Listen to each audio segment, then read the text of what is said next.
د شاعرانه او هنري نړۍ داسې خوږ غږ چې ډېری غوږونه یې له اورېدو سره اشنا دي. یو داسې مستانه او ملنګ مزاجه زلمی چې په بارودي لوګو او لمبو کې هم د مینې او سولې سندرې زمزمه کړي او د خوږې پښتو د ولسي ادب قیمتي پانګه لنډۍ او میوندي غږونه یې د سروکي په ښکلي جوړښت کې په داسې انداز رهبري کړي چې ډېری پیکه ذوقونه یې هم په مینه اوري، داسې چې زړونو ته لارې کوي. زه د نه هېرېدونکو مجروحانو په وطن کې نایابه جرس ښاغلی وارث سیرت یادوم. سیرت په خپل جادویي غږ له ډېرو زړونه وړي او تل یې شاعرانه مجلسونه، ادبي دیرې او هنري محفلونه په خپل خواږه غږ ښکلي کړي. سلامونه، زه شوکت اعتمادي یم او د هنري لفظونو په دې ادبي خپرونه کې راسره له یوې نړۍ مینې جوړ او خوږ انسان ښاغلی وارث سیرت مېلمه دی. سیرت صاحب ستړي مه شئ، ډېره زیاته مننه چې زموږ بلنه مو ومنله. ډېره زیاته مننه اعتمادي صاحب، تاسې ته سلامونه. د کونړ د ملي راډیو تلویزیون ټولو لیدونکو اورېدونکو ته سلامونه او ډېره زیاته مننه چې یاره موږ مو د دې جوګه وبللو چې دلته راشو. تاسو سره به دغه ډېره نایابه او خوندوره خپرونه کې میلمانه یو. دا ډول خپرونې خو په تاسې ښکلي دي. ستاسې د شهرت او پیژندنې لومړنی ادرس ترنم و. زما یاد شي هغه وخت چې تاسې په ښوونځي کې په زده کړو بوخت وئ، وخت ناوخته مو د بېلابېلو شاعرانو شعرونه زمزمه کول. له هغه راهیسې څه باندې یوه لسیزه تېره شوه. ستاسې د غږ ښکلا لا هم هماغسې ده. زه چې د هغه وخت او د اوسني وخت ستاسې غږ پرتله کوم وایم چې ورځ تر بلې ستاسې غږ ښکلی کېږي. دا په داسې حال کې ده چې د ګڼو ترنم کوونکو سره خپل غږ او حنجرې هومره وفا ونه کړله. ستاسې د غږ ښکلا او ځوان پاتې کېدو راز څه؟ ډېره مننه اعتمادي صاحب، خوشحاله اوسئ. اصل خبره دا ده چې لومړی خو تا د ښوونځي یادونه وکړه. ما تر ډېره کوشش دا کوو چې یاره زه چوپ پاتې شم، ځکه هغه وخت کې ما دا جرأت نشو کولی چې یاره زه دا د خپل غږ خواږه له نورو سره شریک کړم. خو بیخیږي داسې چې زه په یو ځای کې ناست یم او له ځان سره نعت شریف زمزمه کوم او یاره زموږ د پښتو استازو الله دې عمر ورکړي استاد ذاکر الله پاڅون ډایرکټ د لاس نه ونیولم چې زموږ دغه شان سړی په کار و. خو تاسې باور وکړئ چې ما ته دا خبره کله وشو چې یاره ته به نن وروسته د مکتب ترانې سرګروپي نو خوب مې نارامه و چې یاره سبا به زه د دې دومره اسمبلۍ مخ ته ودرېږم ترانه به وایم، خو ډېر نارامه وم. خو ورو ورو څه دغه کوششونه دا د تشویق و. یاره کله چې بیا موږ د پته ولګېده چې یاره موږ څوک اوري او موږ څوک خوښوي نو هماغه و چې زه بیا د ترنم دنیا ته راغلم. او تا بله پوښتنه دا وکړه چې راز څه دی چې دم داسې پاتې. یو خو زما کوشش دا دی چې زه ډېر مجلسونو ته نه ځم، داسې څوک مې ډېر تنګ نه کړي نو نه ځم، ځان مې به دې لږ محدود ساتلی دی. او نن سبا خو ترنم اعتمادي صاحب باید هغه چاته وشي چې څوک په ترنم پوهېږي، څوک په شعر پوهېږي. او اوس داسې نه ده چې یاره زه په یو داسې ځای کې ترنم وکړم چې هغه به دې نه پوهېږي چې دا اوس ماته څه وایي. صحیح دی، زما غږ خواږه به اوري خو یاره بس هغه به وایي چې زه یو زمزمه ده، یو خوږ غږ دی، نور څه نشته. هغه د شعر په ارزښت، هغه د شعر په مفهوم. اصل خبره به همدا ده، باید چې ته ترنم او شعر هغه چاته وایي چې یاره هغه به دې پوهېږي چې دا ترنم دی او دا شعر دی. ما پوښتنه هم کوله، تاسې راخلاص هم کړه چې ستاسې پیل له کومه ځایه و. تاسې یاده وکړله چې پیل زما له نعت شریف و. له دې وړاندې په ځان خبر وي چې ګندې زه دومره خوږ غږ لرم یا چې بل کوم ملګري کورنۍ دوست؟ یاره زموږ خو دا کلیوالي ژوند دی، کله کله به د غره ته چې به د لرګو دپاره تللو یاره داسې د ځان پته به راته لګېدله چې هلکه غره کې خو بیا څه انګازه شي او څه ټپه شي، طبعا د انسان زړه هوا کوي یو څه وایي. نو بیا معلومه شوه چې یاره ترنم شو کولی. اوس به نو تا داسې زمزمه اورو په څومره مینه چې هغه په غره کې هغه د ملګرو د دوستانو سره. زه هم له دې یوه تجربه لرم او کله کله چې سړی غر ته د خسو د خاشاکو او د لرګو لپاره لاړ شي هسې خوند ورکوي. په هماغه عمره مینه را سره او د لیدونکو سره ستاسې په ښکلي غږ یو ښکلې زمزمه شریکه کړي. سمه لومړی د اسرار اتل بیتونه لغه مخکې یو څو بیتونه دي چې ما وچېدو ته تصویرونه په بلۍ ایښي دي باران مې هر ارمان له ګوتې په مرۍ ایښي دي ما وچېدو ته تصویرونه په بلۍ ایښي دي باران مې هر ارمان له ګوتې په مرۍ ایښي دي د سګني باران د قهر نه مې یره وشو په ورانو دیوالونو مې بوجې ایښي دي د سګني باران د قهر نه مې یره وشو په ورانو دیوالونو مې بوجې ایښي دي وایم که خوب چرته کې راشي او جانان ووینم ډېره مننه وایم که خوب چرته کې راشي او جانان ووینم په دې غرض مې سره ته بیا د خوب ګولې اعتمادي صاحب د کلي خلکو ته په دې کې هېڅ ګناه نشته دی د کلي خلکو ته په دې کې هېڅ ګناه نشته دی ما له کاږه واږه نومونه غریبونه بیتونه دي چې د سترګو تور د نظر تار هغسې تا یادوي زړه ته مې چا کړی ازار هغسې تا یادوي د سترګو تور د نظر تار هغسې تا یادوي زړه ته مې چا کړی ازار هغسې تا یادوي اوس هم په کلي کې د ماتو بنګړو ذکر کېږي اوس هم په کلي کې د ماتو بنګړو ذکر کېږي او هغه ګودر هغه چنار هغسې تا یادوي هغه ګودر هغه چنار هغسې تا یادوي و زړه ته مې چا کړی ازار هغسې تا یادوي د سرو غرمو د دیدنونو ورځې تېرې شوې خو د سرو غرمو د دیدنونو ورځې تېرې شوې خو زما زړه سترګې انتظار هغسې تا یادوي زما زړه سترګې انتظار هغسې تا یادوي او زړه ته مې چا کړی ازار هغسې تا یادوي دې پېښور خو کله چا پسې ژړلې نه دي دې پېښور خو کله چا پسې ژړلې نه دي او څه بلا شوې په دې ښار هغسې تا یادوي او څه بلا شوې په دې ښار هغسې تا یادوي او زړه ته مې چا کړی ازار هغسې تا یادوي او د سترګو تور د نظر تار هغسې تا یادوي څه لیونی دی د زړه یوه خبره نه غورځوي څه لیونی دی د زړه یوه خبره نه غورځوي یا ستا نه خفه دی خو اسرار هغسې تا یادوي څه لیونی دی د زړه یوه خبره نه غورځوي څه لیونی دی د زړه یوه خبره نه غورځوي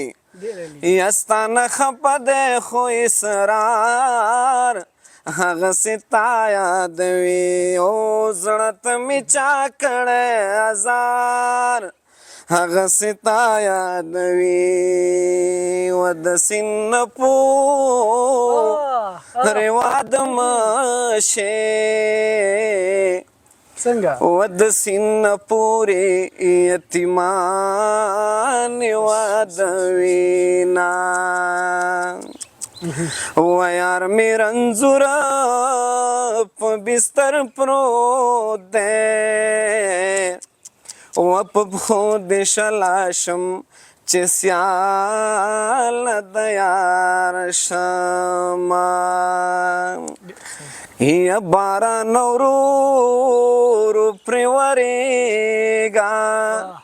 ولیلا لونګ په درمندو کرلی دینا و باران ورو پرې ورېږه وړې وړې جنکۍ غر تتلی دینا د سترګو تور د نظر تار هغسې تا یادوي یا زړه ته مې چا کړی ازار هغسې تا یادوي ډېره زیاته مننه سراج صاحب کله چې دغه غزل شروع کو ما خپل ذهن او فکر هماغه غر ته ویوړو د ملا نه مې بیا سم راتاو کړل غبرګې هم راسره ډېره مننه بیا چې د کله دغه لنډۍ راغبرګې کړي بیا د زموږ استاسې د ټولنې د یوې برخې هغه بې وسي او د هغې هغه بې کسي دا پکې تا ژړل خوند یې وکړو او ډېره مزې یې وکړله ډېر خوند یې ماته راکړه طبعا اورېدونکو ته به هم خوند ورکړی لیدونکو یو بله جالبه دا وه کله چې سراج صاحب په دغه خپل ترنم کې داسې ژور حالت ته لاړ دلته د مرغانو اوازونه هم زیات شو مرغانو هم فکر وکړو چې زموږ بدیل پیدا شوی دی او دا خلک زموږ غږونه به پرې هومره خواږه نه لګي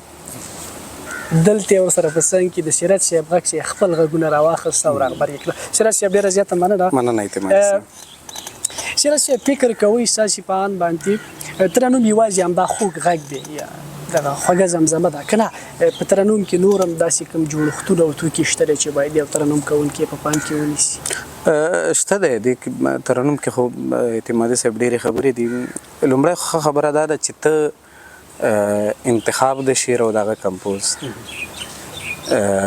ته باید انتخاب داسې انتخاب وکړي چې موږ به د خپل ټولنه کې ډېر لوی شاعران لرو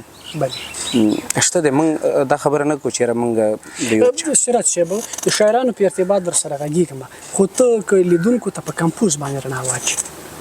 ما خو وویل چې ستا کمپوز باید داسې وي چې یوازې دا نه دی چې تا ته خوند درکړي تا چې څوک اوري ستا مخاطبین چې څوک دي هغه ته باید خوند ورکړي تر ټولو مهمه دا ده چې ته په کمپوز باید ډېر کار وکړي او په کمپوز کې نوښتونه اختراګانې نه وکړي داسې نه چې په یو کمپوز باندې لاړ شي او ټول عمر په یو کمپوز باندې وکړي کمپوز کې تغییر نوښت او اختراع دا پکار ده په پیل کې چې تا کله ترنم برخې ته راغلی او ترنم دې کوه طبعا د یو چا د شعر د کمپوز نه د ترنم د کمپوز نه به متاثره وي بیا چې کله ستاسې د ترنم برخه پخېده او زه پکې اوس ستاسې استاد بولم ډېری وخت د شعر لپاره خپل کمپوز برابروئ یاره اوس خو کوشش ډېر خپله کوم چې خپله کمپوز جوړ کوم او له دې وړاندې چې به ما کله د کمپوز لپاره کار کوو نو د دې ترنم د نړۍ همدارنګه د ډېر لوی نوم او ترانه خوان شاعر صاحب کاتب شاه کاتب دی به یې زما سره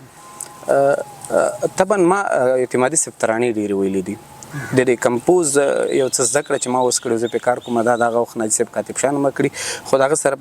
هغه راسره بیا په کمپوز کې همکاري ډېره کړې ده اوس خو خپله د یو شعر لپاره کولی شي کمپوز اوس خو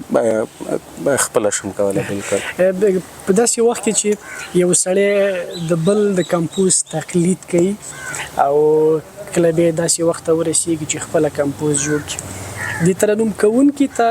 د پردي کمپوز شعر ویل اسانه که خپل کمپوز ورته جوړ کړي یاره زما په خپل فکر باندې چې دی په خپل کمپوز کار وکړي دا به ورته اسانه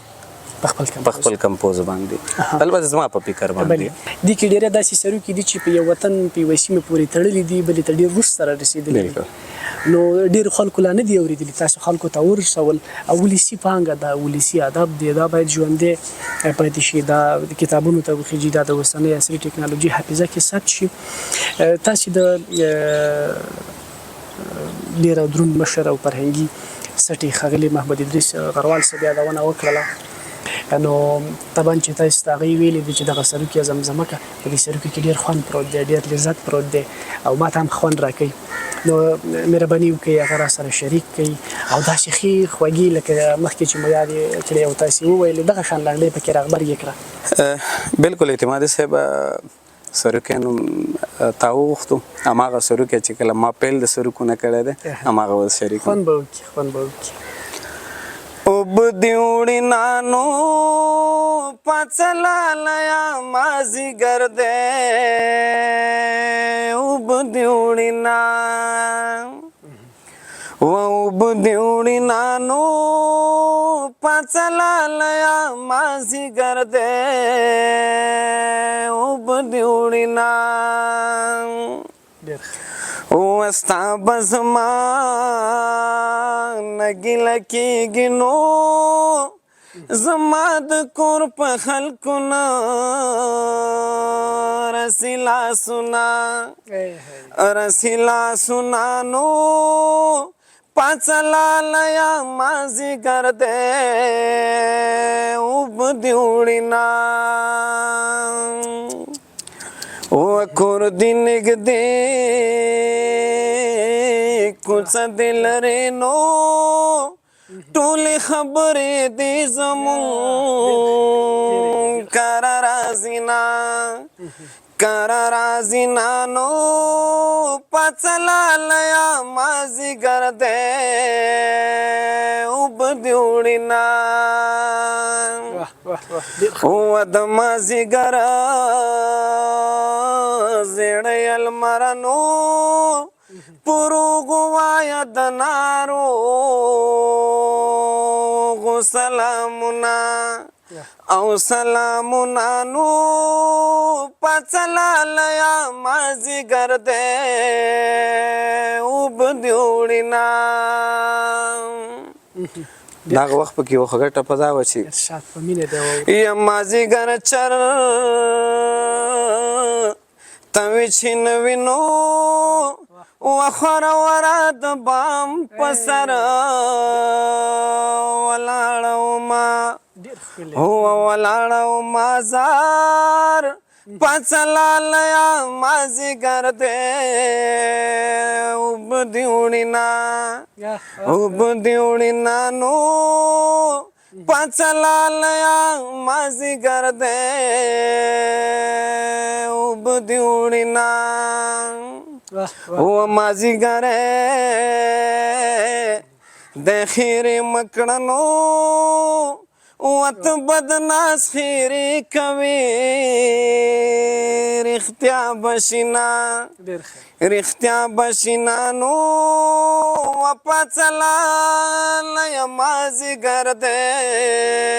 اوب دې وړي نو پڅلالیه مازدیګر دی اوب دې وړي ډېره مننه سیرت صاحب ډېره مننه چې ښکلې او زنګېدلې زمزمه دې را سره شریکه کړله. لیدونکو زه وایم که چیرې لنډۍ او سروکي خبرې کولی شوې نو سیرت به په دواړه مخه ښکل کړی وې او دا به ورته ویلی وې چې تا زموږ هغه خپل اصلي حق ادا کړه. سیرت لنډۍ او سروکي هغه د لنډۍ او د سروکي چې کوم خپل خواږه دي خوږلتې دي لذت دي په هماغه انداز باندې ادا کوي زمزمه کوي او ټول خلکو ته خوند ورکوي. سیرت صاحب ترنم ته چا ډېر وهڅولي؟ ترنم ته ستاسې د ملګرو غوندې مینې مطلب ما ډېر کوشش دا وکړو چې زه نور ترنم ونه کړم خو زه چې کله د دې خپلو مینهوالو مینه وګورم یاره کله ځان ته هم خجالت شوم چې لکه ته به هم دومره یې چې تا سره د ولس او د خلک دومره مینه کوي نو همدا وجه ده چې ترنم کې لا پاتې یم. سیرت خو په ملګرو کې د نورو ډېرو ښو خویونو تر څنګ په خپل خواږه غږ ډېر زیات محبوب دی او تاسې باور وکړئ چې ډېر کوچني او لویان ټول ورله د ډېر یو نازک انسان د یو ډېر محبوب انسان مینه ورکوي او علت یې همدا ده چې ډېر د خواږه غږ څښتن دی او خوږ انسان دی څنګه چې په غږ کې خوږ دی همدغه شانته په اجتماعي ژوند کې هم خوږ دی. تاسې د ډېرې مینې مستحق یاستئ سیرت صاحب او پکار دا ده چې ډېره مینه درکړل شي. یاد کې د راځي لومړنی شعر یا زمزمه چې مو وکړله دا هغه شعر او هغه زمزمه دغه یادونه درنه زه غواړم چې تاسې په ډېر زیات مشهوره شوئ خلکو پرې وپېژندئ داسې کوم شعر شته هغه وخت چې اعتمادي صاحب رسنیو کې به موږ برخه اخیستله ما د مسل خان غم شریک ډېر یو غمجن شعر چې وطن ته یې لیکلی و چې ګرانه وطنه ګرانه زما د سترګو توره و د مینې کوره وران به یې تر کومه دا چې ما کله ترنم کو نو هماغه راډیو به ما اورېدله نو یو ملګري زموږ وایي چې د زما نوم پلانکی دی او د دې سړي نمبر ما ته راکړئ چې یاره زه دې ته یوه جوړه جامې مغه رسنۍ ما تعقیبوله بل ملګري زنګ وکړو نو هغه ترنم نه بیا زه وروسته سټیج ته ډېر راغلی یم سیرت صاحب زه چې ډېری وخت د کوم ترنم کوونکو د شاعرانو سره خبرونه لرم یا دې ورنه پوښتنه کوم چې تاسې لومړنی شعر کوم ووایي د ډېرو ملګرو په حافظه کې دا نه وي ولې خوشبختانه ستا په حافظه کې شته زه به له تا نه د همدغې ترنم کې یاد کې مو البته دغه به راسره زمزمه کوي زه یو بله پوښتنه همدا لرم او هغه په دا ډول باندې ده چې کله چې تاسې یو شعر زمزمه کوئ د دغه شعر لپاره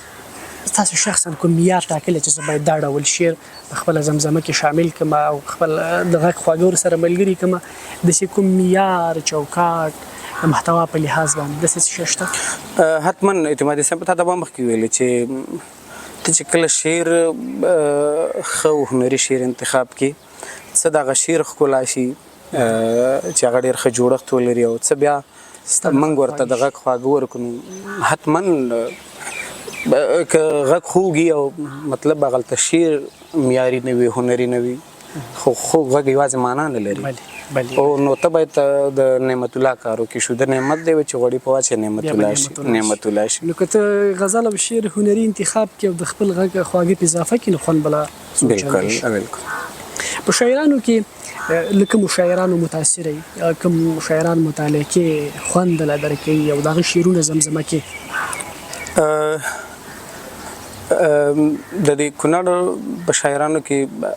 هغه وخت کې چې به ترانې وي او ځینې غزلې وي دا چې صاحب کاتب شاه به وي له هغه وروسته مې د درویش روخان څوک د سولې لمونځ کوي چې زه یې اذان وکړم ډېر ښه نوم دی په اوس وخت کې همدارنګه پیر محمد کاروان او بل چې زه یې ډېر مطالعه کوم په اوس وخت کې کاروان مومند دی امن غواړو نیسم هر چاته په زارۍ لمن یا خدایا را لنډه کړې د نورې به دم نه یې لمن ربه یو جنت دی بیخي وران ویجاړه جوړ کړی دی مور دا و باران دی په بچو نیسي سوری لمن ما به خپل سپانیت بېګناه ثابتوي یو ځل ما به خپل سپانیت بېګناه ثابتوي یو ځل حال به زلیخي د یوسف ووایي وروستی لمن او ژوند کاروان مومند د په خیرات کې خلک نه غواړي نن یې وله ځکه شیر عالم ته میمونۍ لمن ډېر ښکلی دی رښتیا هم ښه انتخاب دی او کاروان مومند د نورو شاعرانو چې کاروان صاحب کاروان مومند درویش روخان درویش دراني ښه شاعران دي څنګه چې سیرت ژوندی دی زما په فکر علت یې دا دی چې د ښو شاعرانو انتخاب کوي او داسې شعرونه انتخابوي چې هغه په ټولنه کې مطرح دي او شاعران هم ټولنې منلي دي او د دې ولس او د دې ټولنې ترجماني کوي تاسې لږ مخکې هغه د خپل لومړني شعر او زمزمې یادونه وکړله چې پرې مشهور یاد کې دې راځي هغه خو ډېره سوې ترانه د هغه به ووایم خوند به ګرانه وطنه ګرانه زما د سترګو توره و د مینې کوره وران به یې تر کومه و د مینې کوره وران به یې تر کومه چې ګورم تا او بیا خپل ځان ته یو ژاړم تا او که خپل ځان ته یو ژاړم تا او که خپل ځان ته یو ژاړم تا او که خپل ځان ته بلا دې واخلم د زخمي زړګي انځوره و د مینې کورا وران به تر کومه و د مینې کورا وران به تر کومه ګرانه وطنه ګرانه زما د سترګو توره و د مینې کورا وران به تر کومه غرونه دې ګورم چې تش ولاړ دي دل باندو کوچیان دې لاړ دي دل باندو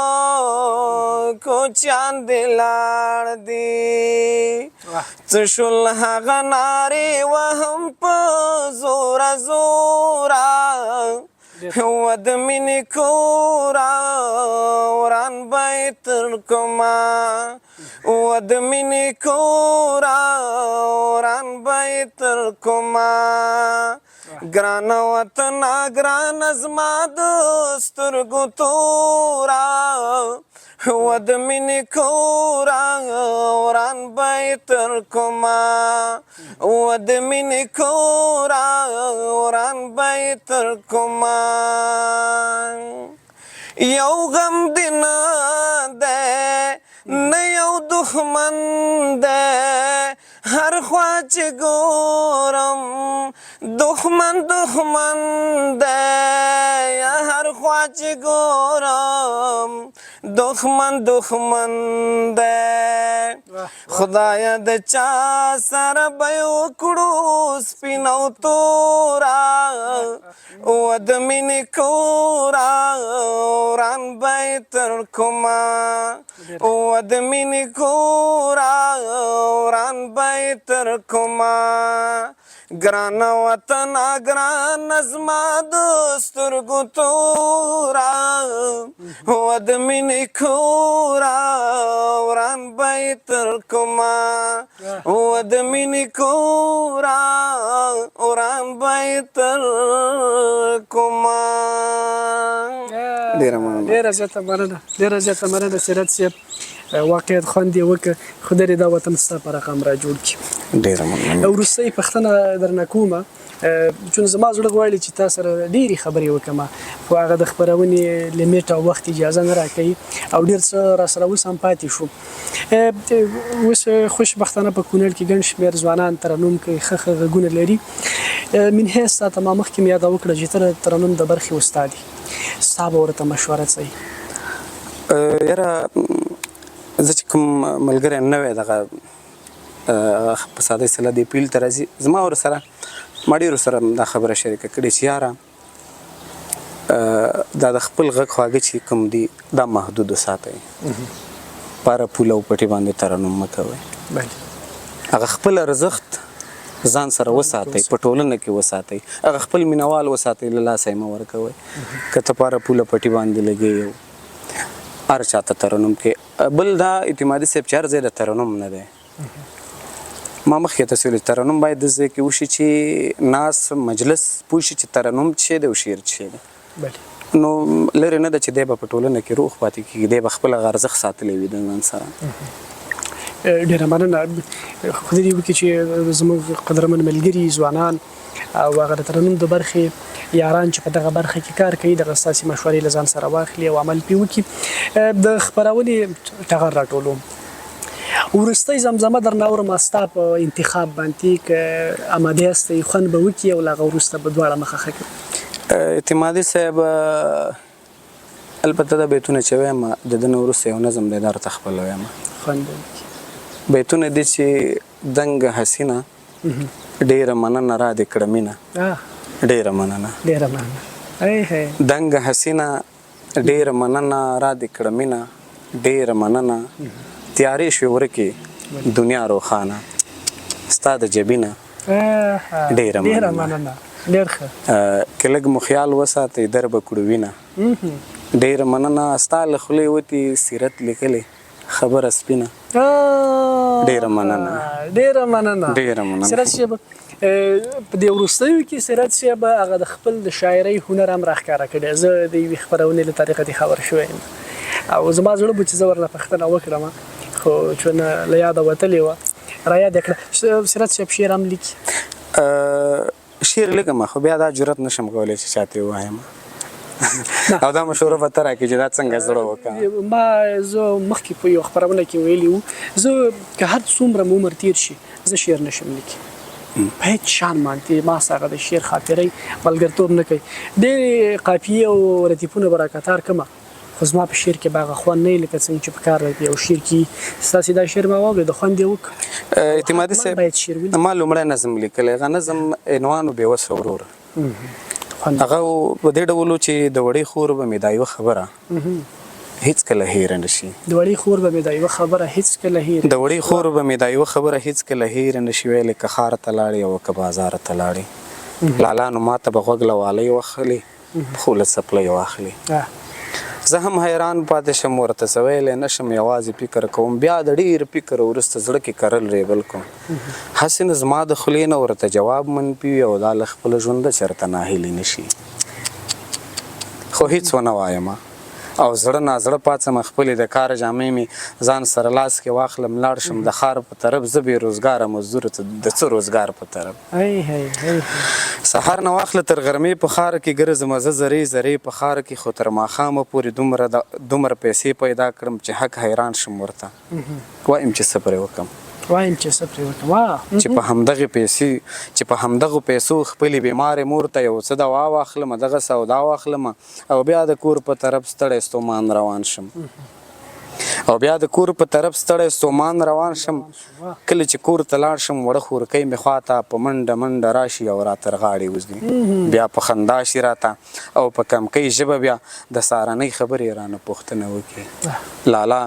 والۍ دې راوړې لالا څپلۍ دې راوړې بیا هم حیران پاتې شم غېږ کې یې ونیسمه بیا ورته ووایم زما خوږې خورې جانې ای زما ښې خورې جانې تا ته والۍ راوړمه تا ته څپلۍ راوړمه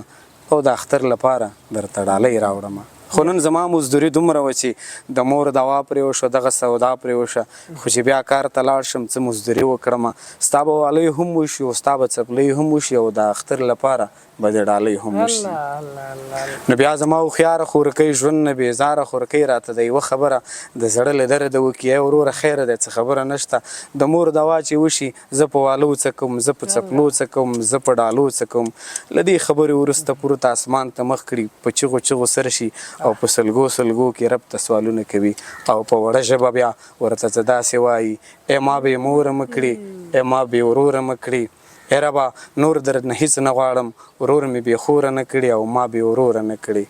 نو سیرت شم روغ لیونی بیا وکړم سوړه سویلې دغه ټپه وکړمه چې خدای خو دې تېر که سپېره کاله چې خوله خندا ته جوړوم ژړا راځي نه ډېره زیاته مننه سیرت صاحب خوند یې وکړ او ستا د شعر خاطره هم ښکلې ده هم خوږه ده او ډېره مینه در سره لري پام کوه چې شاعري پرېنږدي او شاعري وکړه موږ به ورنه خوند اخلو یو طرف ته د شاعري شي او بل پلو ستا خواږه او ښکلی غږ نو دا به بیخي خوندور شي نو سیرت صاحب له تا ډېره زیاته مننه چې زموږ بلنه دې ومنله باوجود د ډېرو کارونو د ډېرو مصروفیتونو هغه خپل قیمتي وخت یې موږ ته ځانګړی کړه ډېره زیاته مننه ډېره مننه اعتمادي صاحب یو ځل بیا د کونړ د ملي راډیو تلویزیون له مشرتابه او ستاسې له قدرمنو همکارانو او له قدرمنې ادارې ډېره زیاته مننه چې موږ مو په دغه خوږه او خوندوره خپرونه کې یاره د دې جوګه وبللو چې موږ هم در سره میلمانه شو ډېره زیاته مننه کور مو ودان خوند یې وکړ او ستاسې راتګ دا خپرونه لا رنګینه کړه ډېره زیاته مننه د کونړ ملي راډیو تلویزیون درنو لیدونکو او اورېدونکو د هنري لفظونو دا ځانګړې خپرونه مو په همدې ځای پای ته رسېږي یو ځل بیا چې زه شوکت اعتمادي د یوه بل میلمه سره ستاسې په درانه چوپړ کې حاضرېږم تاسې ټول په پاک رب سپارم پاک الله مو مل شي